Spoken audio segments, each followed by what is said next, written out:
Það var verið að velja sóknarprest í Seljasókn fyrir 2 árum síðan. Og það var svona að fara í almennar, söfnunum báðum almennar presskostningar. Þannig að þetta væri bara svona svo í bæjarstjórnarkosningum eða slíkt bara, sko. Bara allir að kjósa? Já, allir að kjósa prestinn, sko.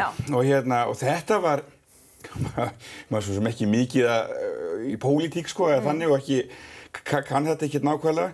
Og maður hugsaði hvernig, maður grillaði pulsur og gerði eitthvað svona og svo hugsaði, hvernig kosningalof? Þá maður segja fleiri messur eða hvernig lofa maður í presskostningum? Þú veist, ekki lækkaði maður skatta, ekki lækkaði maður sóknargjöldin eða eitthvað slíkt. Bætti menntamálin eða eitthvað, Og svo hugsaði maður líka, svo erum við náttúrulega í kristilegri barátt og ekki fer maður að drulli við náungan, hann sem var á móti mér, þetta svo sem það ekki ástætti þess heldur. Það hefði ekki verið fallegt. Nei, ég hvernig gerir maður? Svo eiginlega urðu var bara til slagorð í þessu sem var hampað á öllum börnum í Seljahverfi kennt sem svona, hver er bestur? Óli prestur. Og þetta sönglaði börnin enn þann dag í dag í Seljahverfi.